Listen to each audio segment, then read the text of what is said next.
আকৌ এবাৰ স্বাগতম জনাইছো মই মোৰ চেনেল বিকাশ টিকুলৈ মই বিকাশ আজি আমি এটা নতুন বিষয়বস্তু লৈ আপোনালোকৰ আগত আহিছো সেই বিষয়বস্তুটো হৈছে নেমু খেতি বৰ্তমান সময়ত অতিকে জনপ্ৰিয় এই খেতিবিধ তাৰ বিষয় লৈ আজি আমি আহিছো আৰু আপোনালোকে নিশ্চয় জানে ইয়াৰ আগত যদি ভিডিও চাইছে আপোনালোকে দেখিছে যে মই প্ৰায় আজি একৰ পৰা 1.5 বছৰ ধৰি মই নেমু খেতিৰ লগত জড়িত হৈ আছো আৰু এই নেমু খেতি কৰোতে যিবোৰ অভিজ্ঞতা মই অৰ্জন কৰিলো সেই গোটেই অভিজ্ঞতাখিনি লৈ পিনে মই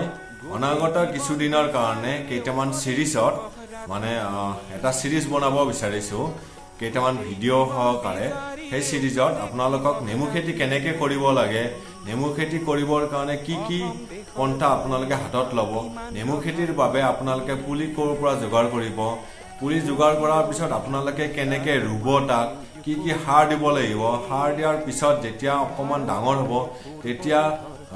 যি পোক পৰুৱা ধৰে পোক পৰুৱা কেনেকৈ মেইনটেইন কৰিব কি আপোনালোকে কীটনাশক দিব আপোনালোকে অৰ্গেনিক কৰিলে ভাল হ'ব নে কেমিকেল ফাৰ্টিলাইজাৰ ইউজ কৰিলে বেছি ভাল হ'ব আদি গোটেইখিনি কথা লৈ পিনে আমি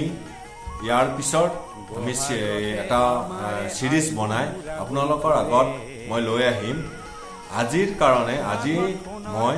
জাস্ট আপোনালোকক নেমু খেতি এখন বা নেমু বাগান বা অন্যান্য খেতিত কেনেকৈ যদি ঘাঁহ হয় বা জংঘল হয় এইবোৰ কেনেকৈ আপোনালোকে মেইনটেইন কৰিব একদম বিনা ফাৰ্টিলাইজাৰ মানে কেমিকেল ইউজ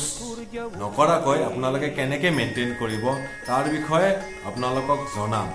গতিকে আমি ইয়াৰ পিছত আপোনালোকক আমাৰ নেক্সট ভিডিঅ'ত বাগানত লৈ যাম তাৰ আগতে যদি আপোনালোকে ভিডিঅ'টো ভাল পায় সাবস্ক্ৰাইব কৰিব আৰু লাইক কৰিব যদি আপোনালোকৰ কিবা ক'বলগীয়া থাকে তেতিয়ালে কমেন্ট কৰি জনাব তাৰ কমেন্টৰ মই চাই পিনে তাৰ কিমানখিনি আপোনালোকক উত্তৰ দিব পাৰো চেষ্টা কৰিম আৰু এইখিনিয়ে জনাই আজি আমি নেক্সট আপোনালোকে এই ঘাঁহ বা জংঘল মেইনটেইন কৰিবৰ কাৰণে কেনেকৈ গ্ৰাছ কাটাৰ ব্যৱহাৰ কৰিব তাৰ বিষয়ে জনাৰ বাবে আমি আমাৰ নেমু বাগানলৈ যাওঁ বলক ধন্যবাদ নমস্কাৰ বন্ধু বান্ধৱীসকল আপোনালোকে গম পাই ইয়াৰ আগত আমি ভিডিঅ' দেখাইছিলোঁ আপোনালোকক আমাৰ বানপানীৰ আপোনালোকে গম পাই আমাৰ এখন নেমু বাগান আছে তো নেমু বাগানখন কেনেকৈ মেইনটেইন কৰিব লাগে কি কৰিব লাগে এইবোৰ আমি আপোনালোকক দেখাই যাম আৰু যদি আপোনালোকক আপোনালোকৰ পুলি লাগে তেতিয়াও আপোনালোকে আমাক যোগাযোগ কৰিব পাৰে তাৰোপৰি আমি মডাৰ্ণ যিটো সাইণ্টিফিক ৱেত কেনেকৈ এখন নেমু বাগান কৰিব পাৰি তাৰো আপোনালোকক ভিডিঅ' ইয়াৰ পিছত দেখাই যাম আজি ভিডিঅ'ত আপোনালোকক আমি যিবিলাক নেমু বাগানৰ মাজে মাজে ঘাঁহ হয় সেই ঘাঁহবিলাক আমি যদি স্প্ৰে কৰি দিওঁ তেতিয়াও মৰে কিন্তু তেতিয়া কেমিকেলটো আপোনাৰ গছত গৈ ফলত যায় তাৰ ফলত নেকি আপোনালোকে বাহিৰত নেমুটো ছাপ্লাই কৰিব নোৱাৰিব কিন্তু আপোনালোকৰ এইটো গ্ৰাছ কাটাৰ যদি ব্যৱহাৰ কৰি পিনে আপোনালোকে ঘাঁহবোৰ কাটি দিয়ে তাৰপিছত তেতিয়া আপোনালোকৰ নেমুৰ যিবোৰ পোক পৰুৱা হয় বিছা হয়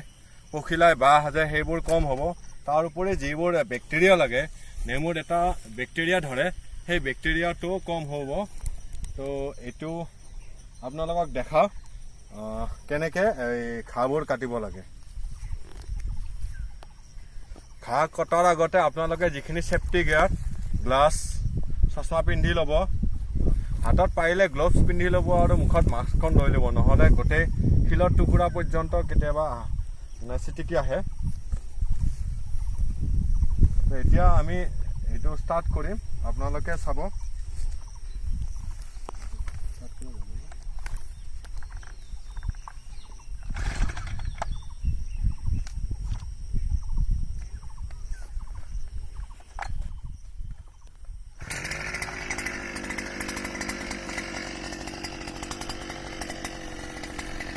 আমি সেইফালৰ পৰা মাৰি যাম তাৰমানে আন্ধাৰ হৈ যায় আপোনালোকক ঘাঁহৰ